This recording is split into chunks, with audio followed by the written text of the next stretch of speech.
What is up, guys? Welcome back to another UFC prediction video. This week, we're back in the Apex for Fight Night. Taira taking on Hyung-Sung Park in a short notice main event due to Amir Albazi pulling out. It's kind of a card where you're going to have to trudge through the mud a little bit, but nonetheless, we're going to get through it. Let's go ahead and get into these full card picks. First fight on the card, we have Austin Bashi versus John Yannis. Look, this fight just got put together today. Austin Bashi was supposed to fight Francis Marshall. Francis Marshall had to pull out, and in steps John Yannis. Now, I don't know if he was in camp or anything like this. I don't know if he's ready for this date, but Austin Bashi, gotta imagine that he was fully prepared, looking to bounce back and get his first UFC win after taking a very close and controversial, not controversial, but a very close and closely contested fight versus C-Rod. Now, he's definitely a good prospect. The C-Rod fight showed that there was some holes, and I even mentioned in my Contender Series prospects video that I made last year, I was like, Austin Bashi, he's very good, but the striking and maybe some of the physicality could use a little bit of work. Like I said, we saw that in the C-Rod fight, but nonetheless, very talented fighter, very good jiu-jitsu and grappling skills, and he is very good on the feet in terms of his technicality, good kicking. I think his hands could use some work, maybe his defense, probably just his tenacity. You know, sometimes C-Rod would just catch him with like a four-piece combo, just like four hooks in a row, while Austin Bashi was, trying to time a teep and a low kick perfectly, trying to land it super clean. I think if he was just a little bit grittier in the striking, it would help him. But overall, very good fighter. I think he's going to have a bright future in the UFC. I think he gets a bounce back win here. I'll take him to win by first round sub over John Yannis, who is stepping in on short notice. Next fight on the card, Felipe Bunes versus Rafael Estevam.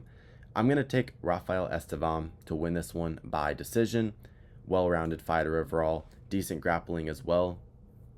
And Felipe Bunes, that's really where he stands out. Good submission threat. He was able to pull off a good submission as an underdog last time against Jose Johnson, knocked out by Joshua Van before that. Not a ton of UFC experience, fought in the LFA, ACA before that. But look, I think that Rafael Estevam, undefeated fighter here, pretty decent prospect, I'd say, in the flyweight division. I mean, he's 28 years of age, so we'll see how he develops. But just from what we've seen from him on the Contender Series and in his first UFC fights, Charles Johnson, Jesus Aguilar looked good in those fights. I like the Charles Johnson win, and then Jesus Aguilar had a pretty dominant performance there. I think he's going to continue his win streak, keep his undefeated record, use the grappling. I think he's definitely going to be better on the feet as well than Bunes, who is kind of old, not super quick twitch, kind of a jiu-jitsu guy, kind of relies on a clutch submission. Rafael, he's going to be hip to that. Give me Estevam by unanimous decision, 30-27.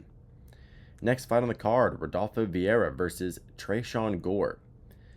I'm going to take Tresean Gore here to win, even though his record's terrible, 5-3. Looks really bad for a UFC record, but, he did have two good wins on the bounce before he took his last L. And he had a war with Marco Tulio, who is a very, very talented prospect.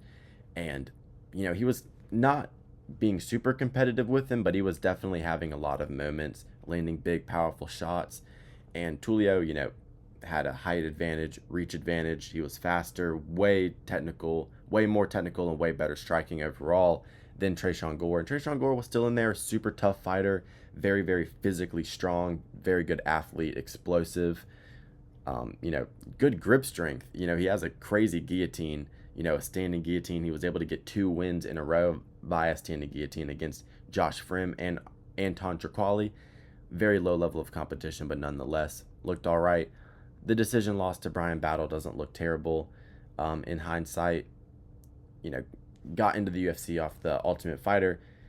Looking back on it, I did forget about the Cody Brundage loss, which definitely isn't good. But Rodolfo Vieira is getting up there in age. He's 35 years of age. Tresean Gore, he's young, he's hungry. He's going to want to get back into the win column. I'm sure that Veira is going to want to get back into the win column too. But we just saw last week Marcus Buchecha, who, was just making his UFC debut, but he's one of these Brazilian jiu-jitsu specialists who's like a multiple-time world champion who just doesn't translate that well to MMA.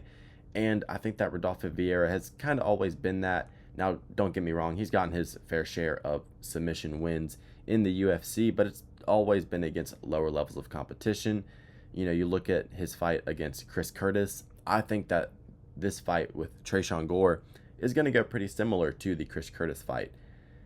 Although Tresean Gore doesn't have the takedown defense and the boxing ability of Chris Curtis, I think he can mimic a similar game plan. He's very powerful. He's very strong. I think he can just use his pure physicality to kind of get out of bad grappling situations that he wouldn't be able to if he didn't have the strength that he does. And also, Rodolfo Vieira's last fight versus Andre Petroski, not a great look, where Andre Petroski, good grappler, but very, very limited on the feet, very, very slow, just not a very dangerous fighter whatsoever. Really just kind of a wrestler, doesn't have great subs, doesn't have great power in the hands.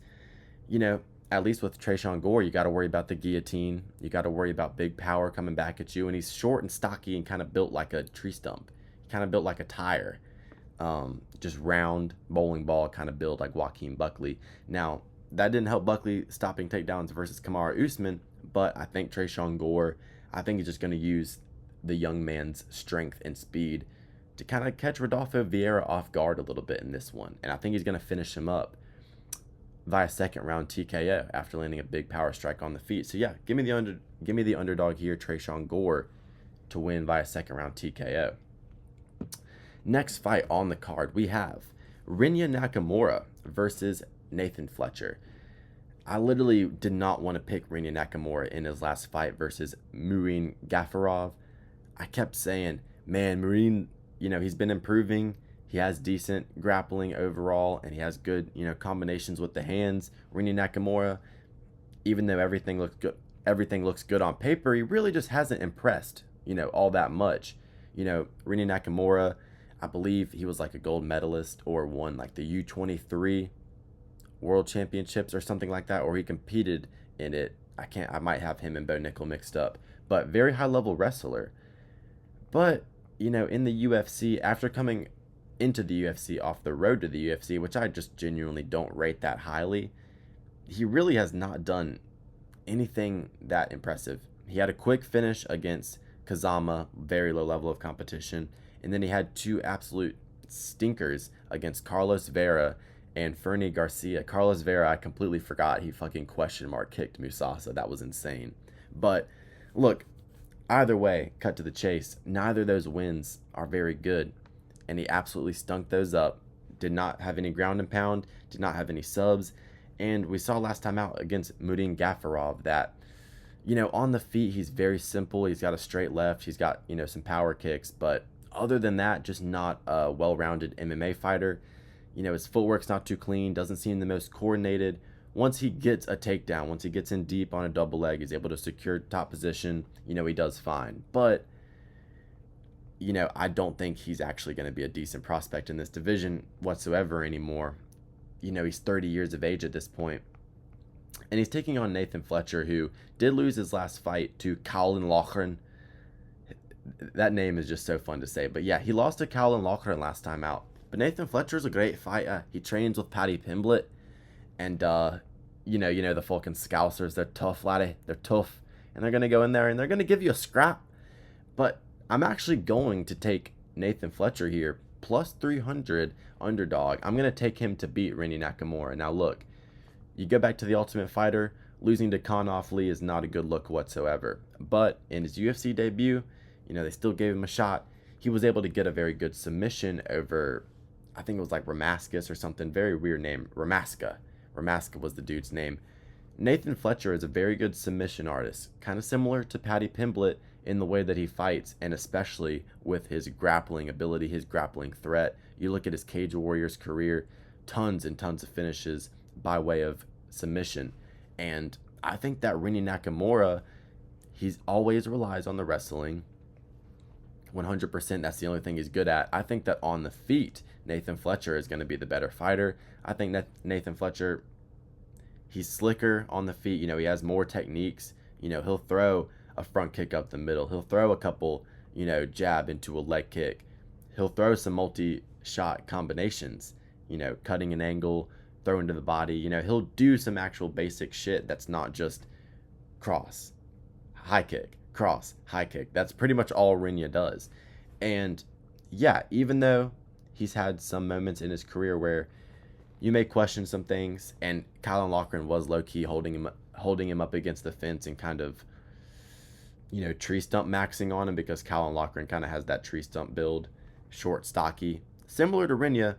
But unless Nathan Fletcher just kind of gets held up against the fence for 3 rounds, I think in terms of the judging criteria, he's going to have more damaging strikes. He's going to be threatening subs. He's going to be attempting to finish the fight, all the finishing upsides on Nathan Fletcher. I'll take him to win by second round submission.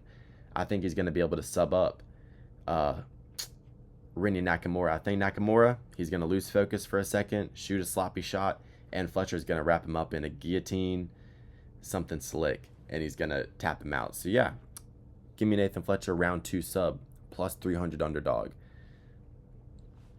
All right, next fight on the card, Nick Blue Collar Klein versus Andre Pulyaev. Not a lot of, sample size to go off of with either of these fighters. I'm pretty sure just 1 or 2 UFC/DWCS appearances for both of them. Nick Klein fought Liam Anderson? No. Andre Pulyaev fought Liam Anderson on the Contender Series.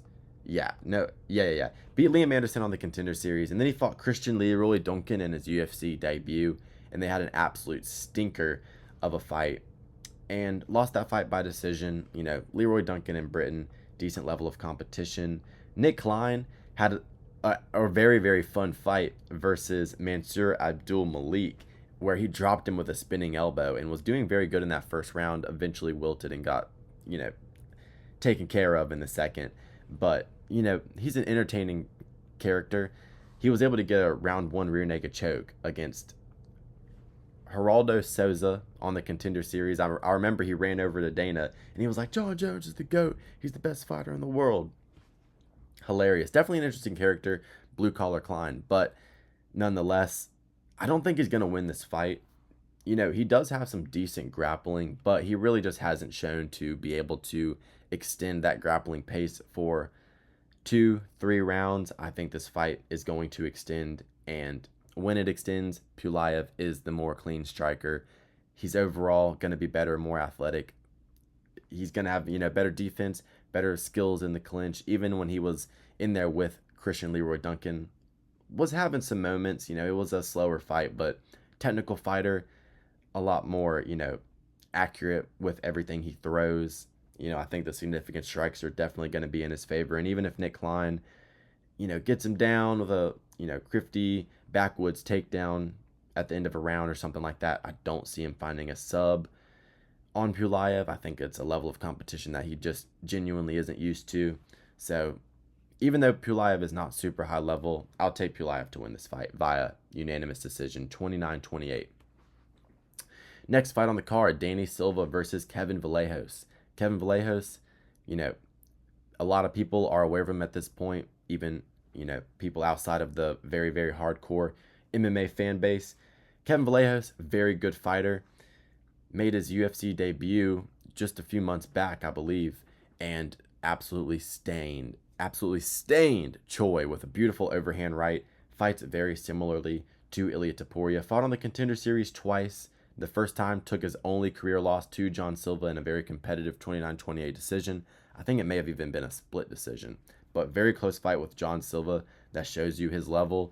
And after that, went in there against a pretty good opponent who was very tall, similar to Choi, who he was fighting his second time around in the Contender Series. Folded him up with a body shot combination against the fence. Beautiful work from Kevin Vallejos.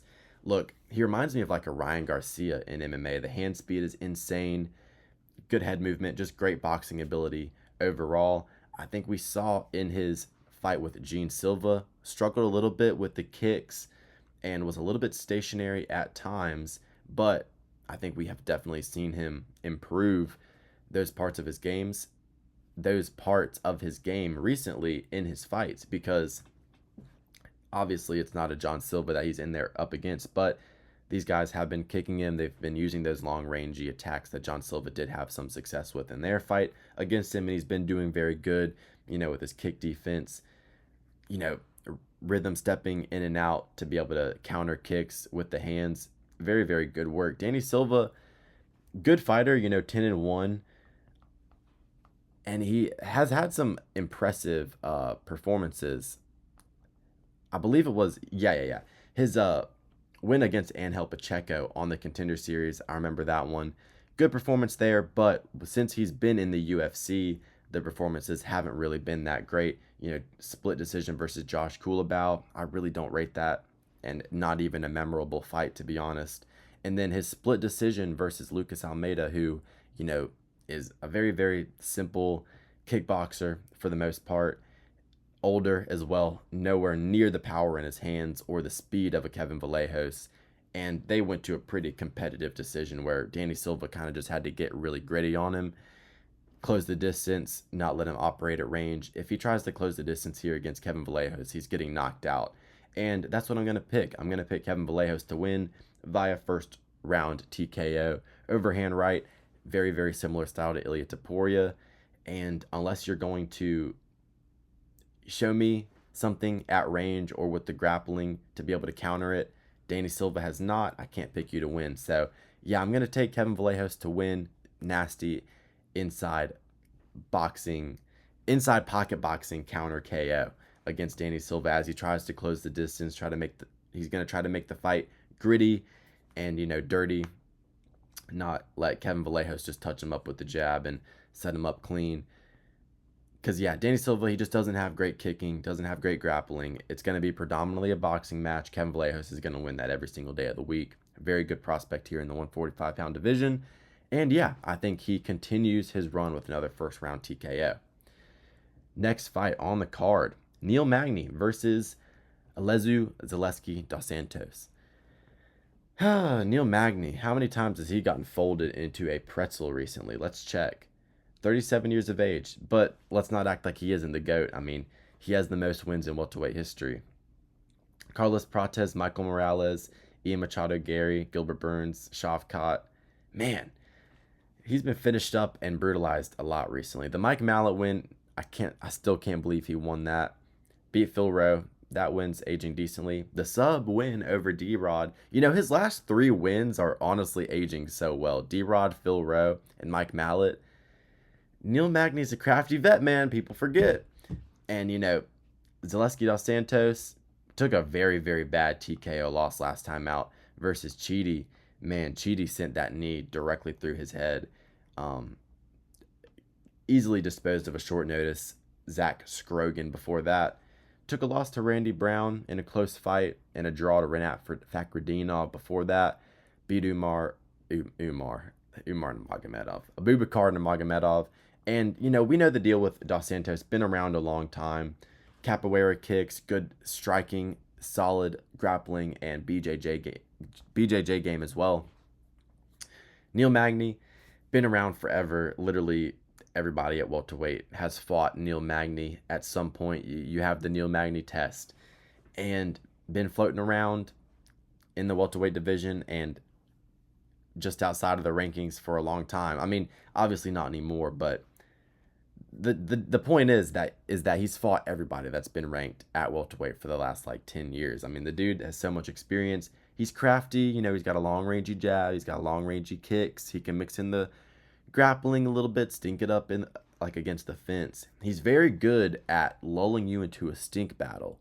You look at that Phil Rowe fight. Phil Rowe, pretty solid boxer. If he's aggressive, he's very good at winning. But, Neil Magny kind of put him to sleep a little bit, held him up against the fence, gave him a couple hugs, and he, tucked him into bed. Good night. And Phil Rowe fell asleep and forgot it was a fight. So Neil Magny was able to pull away with a decision win there. And, man, he was able to finish up Mike Mallet, which was just crazy. Mike Mallet shit the bed so hard in that one. I'll take Alezu Zaleski dos Santos to win this one here via TKO. Look, Neil Magny, he's a great fighter, but I actually see these guys as pretty balanced in terms of the grappling, and I think that it's going to nullify. I think it's going to be an old head striking affair, where I think it's going to look a lot like a D-Rod versus Santiago Ponzinibbio, where it's competitive kind of, but eventually Dos Santos is just going to catch him with something mean, and Neil Magny's going to go down again. So, yeah, he's taken a lot of damage recently. They need to put him in there against, someone with no ability to like really hurt him. Let's do like a Neil Magny versus Stephen Thompson. Am I casual? Has that fight happened before? I swear he hasn't fought Wonder Boy before. He hasn't. All right. Yeah, let Wonder Boy go in there and see what he can do against Neil Magny next time they both have a fight. All right. But yeah, give me Dos Santos second round TKO, unfortunately. Unless Neil Magny can craft it up, you never know. All right, we move on to the good fights of the card. Next one, we have Esteban Ribovics versus Elves Brener. Elves Brener, shoot the box marauder, very classic shoot the box style, forward Muay Thai pressure, good submissions. We saw him break Guram Kutulidze. He had a decent fight with Miktabek Orbay. Orbay dominated, but still he was in there, had his moments. Ribovics last time out, controversial split decision loss to Nasrat Haqparast, and I'm pretty sure I picked Ribovics by decision there, but I was like really torn because I knew that fight was going to be a lot more competitive than what people and the odds, made it out to be. Because Nasrat, he's a better boxer, than Elves Brener, which is going to give Esteban problems because Esteban kind of a short reach, relies on those, kind of Dutch kickboxing style of attacks, hit you with a 1-2-3 low kick. He's really relying on those, and Nasrat was kind of just like playing the range game. Every time Ribovics would try to close the distance, jab, get out, and kind of made it a boring fight where there wasn't a lot of like really evident exchanges, and he was able to just kind of outpoint him. But either way, Ribovics, he's had good performances, even though taking the loss, to Nasrat. He's had good performances recently. The head kick against Terrence McKinney, that was an awesome finish. And then we all know the war he had with Daniel Zellhuber. That win, not aging great, but still very good performance there. Gritty, pocket boxing, nasty low kicks, good Dutch kickboxing style combinations. Like I said, going upstairs, rip into the legs, ending with a body shot. Very good striking on display from Ribovics. And look, I think that this fight overall is going to be a striking affair. I think Elves Brener could definitely look to implement some grappling, but I think that Ribovics will be ready for it. I mean, we saw Elves Brener get the better of Orbay with the grappling in some exchanges, so he's definitely capable in that area, and he could lean on that to have success in this fight. I wouldn't be surprised if he does. Ribovics definitely wants to keep this standing, kind of like a classic, just kind of kickboxing pace, go combo for combo. And if they do, he'll win. And Elves Brener, even though he's a good fighter, hasn't always showed the best fight IQ. I mean, even in the Joel Alvarez fight, made some mistakes in that one, kept, running into the clinch. Joel Alvarez finished him up with the knees there. And then, Miktabek Orbay, I'm pretty sure he went for a few submissions in that fight where it just really wasn't smart to do so. And other than that, not a large sample size of UFC experience. I think that both of these guys are at a very similar level, but I think that, like I said, I don't particularly see a lot of grappling here. If anything, it's going to be Elves shooting. Ribovics probably going to stuff it. He's going to have the numbers in terms of the significant strikes. They're going to go band for band, but Ribovics, he's going to land harder. He's going to land more often, and he's just an absolute dog. You can always count on him to continue to press, continue to go hard, continue to throw combos. He's never going to quit on himself, even if, he's getting slightly outpointed like he was in his last fight. He's still going to keep going out there, keep trying, and he's vicious, man, and I like backing fighters like that. So I'm going to take Esteban Ribovics to win this one via third round TKO. I think he's going to break him late and finish him up in the third round. All right, we move on to our co-main event of the evening, Mateusz Rebecki versus Chris Duncan. Man, Chris Duncan has just an absolute knack for winning fights that he just should not be winning. cashing as an underdog multiple times in a row.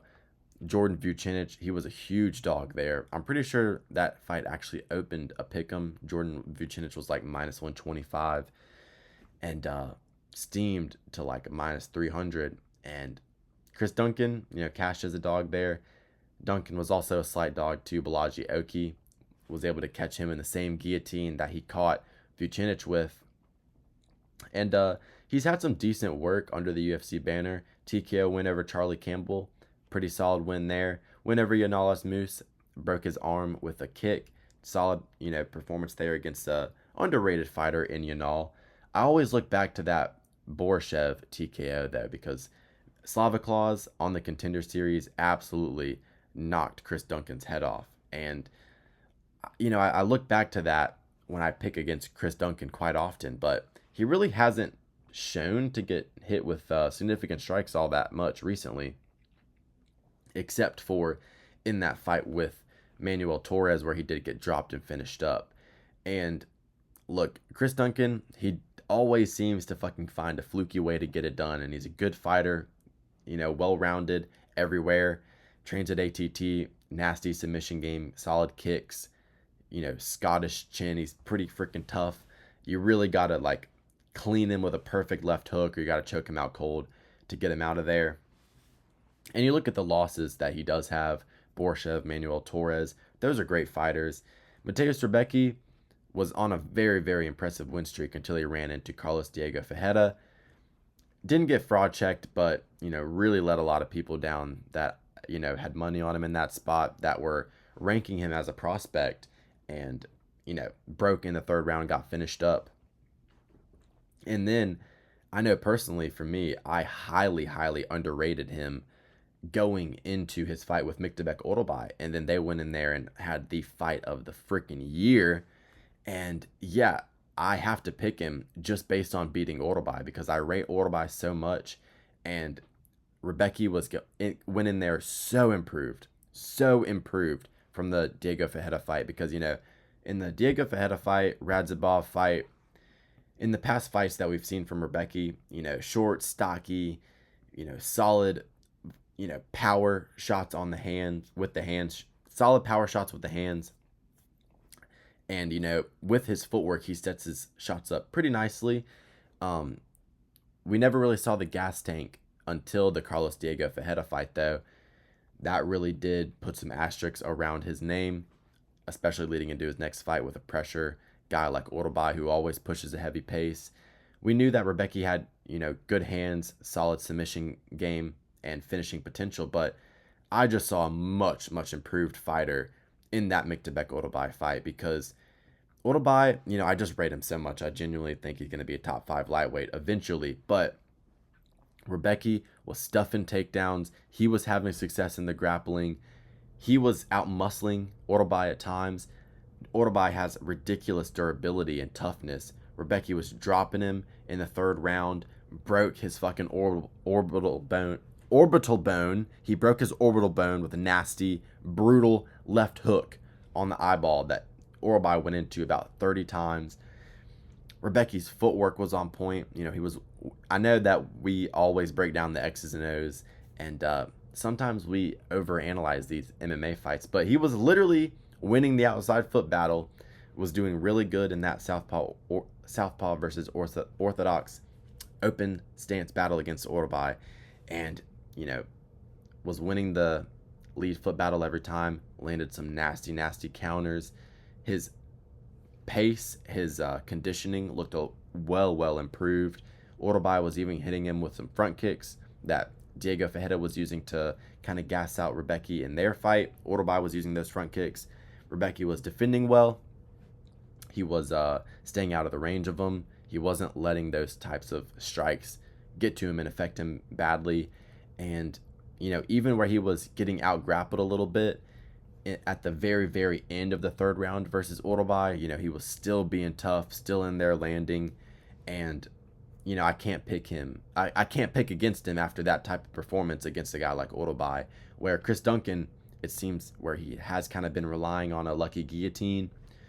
So, yeah, I'll take Rebecki to win this one via unanimous decision, 30-27. All right, we move on to the main event of the evening. Hyun-Sung Park versus Tatsuro Taira. Legitimately like a mirror image matchup because both of these guys fight pretty much the same. Look, Hyun-Sung Park was scheduled to fight Urseg. Tatsuro Taira was supposed to fight Albazi, and I was probably going to be picking them to win those respective fights. Hyun-Sung Park, very, very good grappler, well-rounded. A lot of these, new gen Asian fighters are coming out with, very high-level jits, very high-level grappling. You see like a Rei Soyora or a Tatsuro Taira. These guys are very high-level grapplers.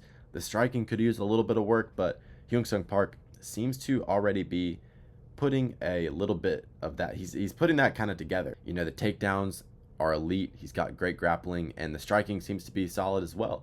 I think he might even have better ground and pound than a Tatsuro Taira. Where Taira, he has a lot of UFC experience at this point. Lost to Brandon Royval last time out, where I did pick Royval by decision. Solid pick by me there. But look, even in his fights where he hasn't looked too great, the Edgar Shires fight comes to mind. Not a great performance whatsoever by Taira, but he has had some good wins. He has excellent transitions on the floor. Excellent submissions, as well as his transitions to get to those submissions. He's elite when it comes to his grappling. And, what was that one dude that he beat? Carlos Hernandez. He was able to finish him with a solid right hand down the pipe. The fight versus Alex Perez, though, definitely has some question marks surrounding it. I picked Alex Perez there, and I think that if we would have seen that fight extend, Alex Perez would have ended up winning in a similar fashion to Brandon Royval. But Taira, he was kind of getting touched up with the hands a little bit in that fight, was able to get the back of Alex Perez, and then Alex Perez, his knee, went out of socket. So, very, very odd fight there, and then he loses his next one. So, it's been a weird little run for Tatsuro Taira, but considering that he has way more UFC experience than Park, and they have very, very mirror skill sets, I'm going to take Tatsuro Taira here to win via decision. I don't see either of these guys subbing each other because they're both very high level on the ground. Neither of them hit too hard. Neither of them are particularly great on the feet. I think Taira is more technical. I think Park is probably a little more athletic, naturally powerful. Taira is going to be landing kicks at range. He's got good rangy striking for the most part. I think he'll be up in terms of the volume for sure because, he's had that 5-round experience last time out. He's going to know to pace himself a little bit better. I think that coming into this one after a fight with Royval, your mind is still kind of going to be operating at that pace. Your mind's still going to be thinking about the pace you were operating at last time. You're going to go into this one, just naturally progressed in your game. And Hyun-Sung Park hasn't been facing much adversity. I think he does face adversity here against Taira. I think Taira uses his experience and, gets a 48-47, 49-46 decision here in this one.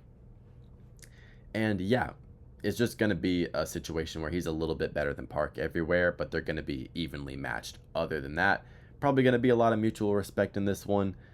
And yeah, going to be a high level flyweight fight. But yeah, Taira going 5 hard ones last time out, 5 hard rounds with Royval. That's going to be invaluable experience going into another main event where Park probably wasn't prepared for 5 rounds.